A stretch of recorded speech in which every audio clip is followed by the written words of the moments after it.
Well, hey, Central Family. Usually we do a talk back over Zoom. You've seen me do one in person with Rob and maybe one with my wife, but today I have here my friend Luke. And Luke, tell him where we are. We're at the Asheville Municipal Golf Course on number 18. I'm up one, actually, and about to close the match out. Luke might win today, and that's okay. But I had a different plan for this week's sermon talkback. But then when Rob talked about having a little golf metaphor, which I grew up having golf metaphors in sermons, so I felt at home. But I looked at Luke, we made eye contact during the sermon, and we knew we were going to maybe do a sermon talkback and at least do the intro here. We're going to do the intro here at the golf course, talking about amateur status. Yeah.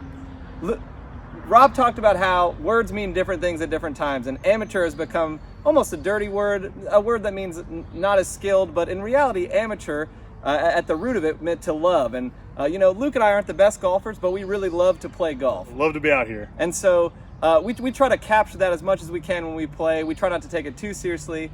Just like faith, we try to come at it with, we both played as children, so like a childlike eye when we play the game. Laugh at our bad shots, celebrate our good shots, and still be a little bit competitive. You know, one of my favorite sayings, there's this company out of Portland called True Linkswear, and they have this saying called enjoy the walk. Enjoy the walk. I like that. And I think that fits in so well with how Rob described it, amateur. An amateur loves the game, loves what they're doing, simply for the pure joy of it. And when I'm out here walking, I just try to enjoy the walk. I love that. Rob did talk about how the guy that was trying to reclaim his amateur status in his sermon had a draw and a fade to his game. One of us has a draw, one of us has a fade, so we're not playing exactly that, but we're having a great time. But we're excited to bring you this sermon talk back this week, and we really hope you enjoy it. Thank you so much. See you soon. Hey, Luke, long time no see. Patrick, I enjoyed last time we did our the sermon talk back intro. I know. Hopefully everyone got to see that up front. Unfortunately, I did lose the round that day. That's okay. That's okay. We're here now doing this. Not on a golf course anymore, but that's okay. We get to talk about a sermon. Exactly. Well, what are you up to?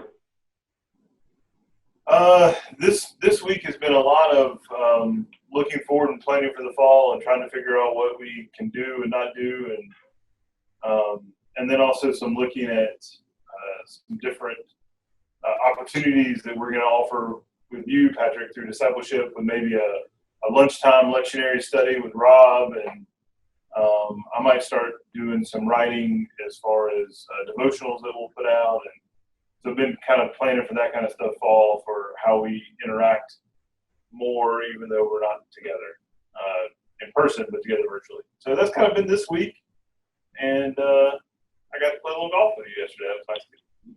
Which is always nice. Well, we should say the reason that we did that, one, we play golf together every week, but two, is because Rob used a golf metaphor in a sermon. So, I mean, at that point, it felt like you and I were the only ones that should be talking about this, you know. If it was something about the Old Testament, I would have called my professor Ellen Davis. If it was, or if it's a golf metaphor, I feel like you and I spend enough time thinking about that silly game that we should be the ones to talk about it. But I did like how Rob started off his sermon talking to us about how words take on new meaning, and, that amateur, and we kind of touched on this in our intro, that amateur, now means like someone is no good or it's subpar, to stick with the golf theme here. But that it, just not as good, when in reality, amateur is someone that still has love for something, someone who does it just for the love of something rather than as a profession. What did you think about that when Rob was saying we need to recapture our amateur status? It was interesting. I had kind of a tug inside of me when I heard the sermon. On the one hand, I completely agree with what Rob said about amateur and a passion, and I have long time been a college sports fan more than a professional sports fan. I much prefer college basketball or football or baseball and even minor leagues where they're not paid as much to a professional sport. And I found myself as someone whose profession is, vocationally, I'm a pastor, thinking, well, I don't know. I worked really hard to become a pastor. And so then I came back to the mindset around passion and love for what you do and love for the call. Mm-hmm. And I'll say he was spot on with that, the idea of having to reimagine that, which was the golf, story metaphor that he used with the professional golfer, that why did you do it to begin with? And so yeah, there was a lot going on there for me, both personally, and then I love the metaphor, and I think our passion is really important. Yeah. Oh, you and I are both getting emails. That's okay. No, I wanted to talk about that because so he gives the, kind of the illustration about a threesome, and they add a fourth guy, and the fourth guy is a really good player, and he begins to ask him, you should really try to play professionally. He says, I did for a couple years, but now I'm just trying to reclaim my amateur status, like trying to re-fall in love with it.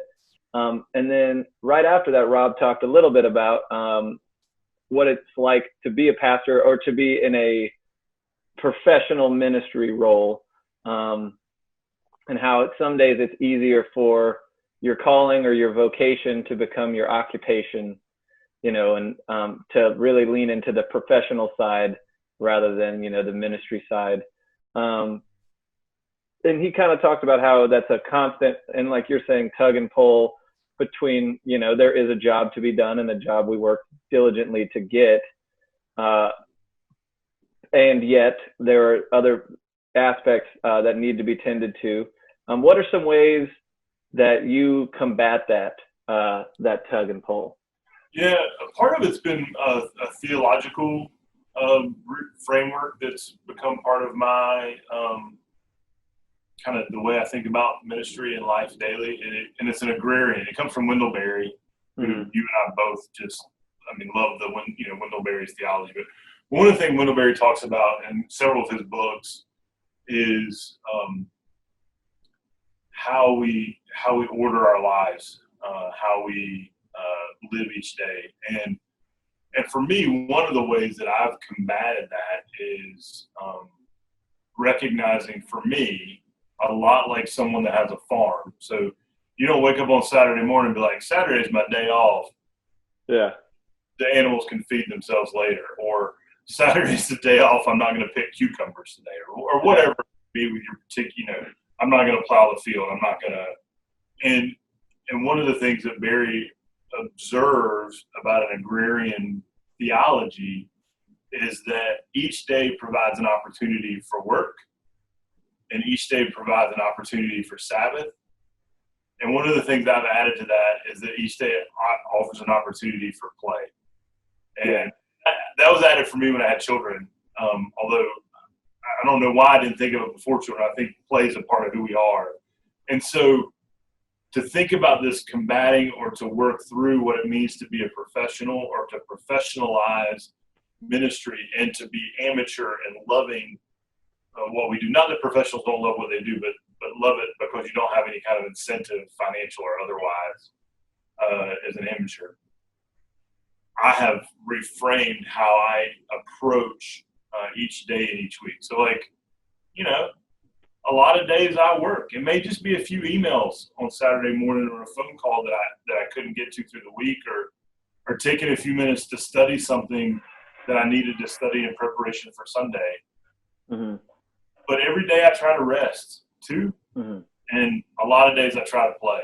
And the way that looks right now is I do love to play golf, and I play golf in the evenings or super early in the morning, or we play on our day off and that kind of thing. So when I just said day off, I just talked about it, but we on a day that we don't come into the office. Yep.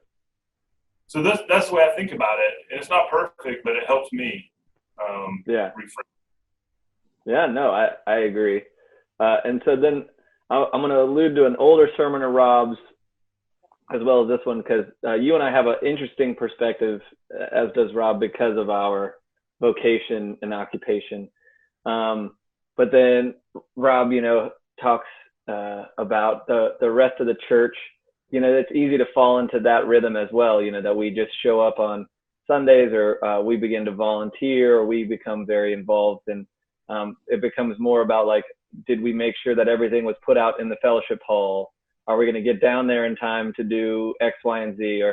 But I think about a sermon Rob gave a couple months ago, still during the pandemic, but he was saying that at our best, the church has our commissioning at our baptism, and so while other people don't have the designation like professional or pastor or et cetera, we all have to guard against this becoming our job or a part of our status, that or like a part of our identity in a negative way, and that it's still something that we enjoy doing, that we enjoy coming together to worship, that we enjoy coming together, to see one another in fellowship, and that we still are trying to love God and love neighbor.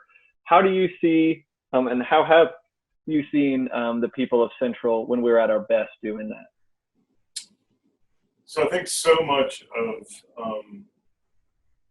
living into our commissioning and baptism, living into our call and our birth of being beautifully and wonderfully made, is recognizing that life is long, and this is, you don't have to get it all right on this particular day, whatever this day is. Mm-hmm. And then the other piece for me is, there are two other things. So life is long. It's a long, Eugene Peterson calls it long obedience in the same direction. It's a big thing. Two is folks are passionate and following our passion. Frederick Buechner talks about where our passion meets the world's need is where our call. And so I think when I see people at Central their best is when, we found a way together in a community for folks to follow their passion and serve the needs of the world and serve the hopes of the world. And then lastly, I would say, recognizing that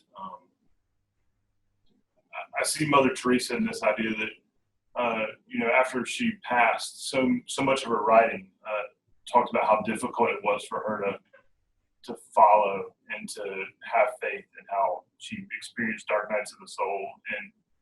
But one of the things she did in the midst of that is she was always present in the day that was before her.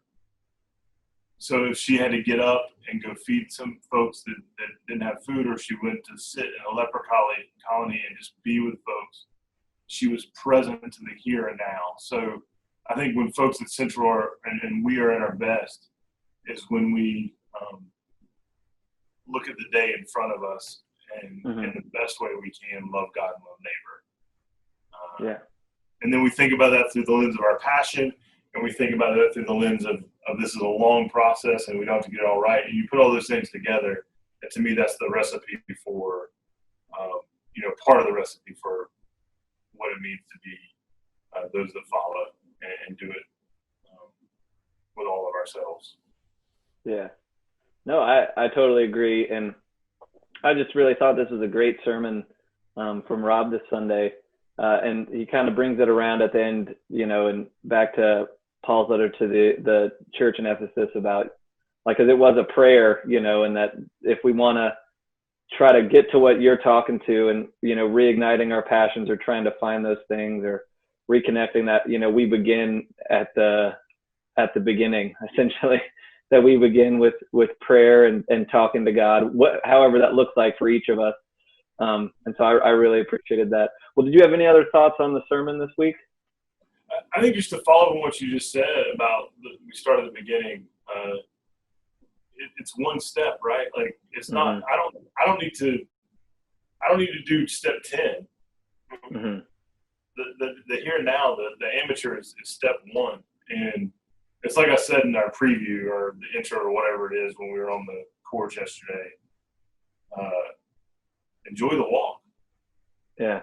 Walk. you know, and I think that's part of being an amateur. Yeah, I agree. Reclaiming that childlike wonderment at all of it, and just enjoying the present moment. Yeah. Well, awesome. Well, Luke, do you have anything else to share? That's all I got, man. When we're gonna play golf again? I think Monday. I hope Monday. I know Monday.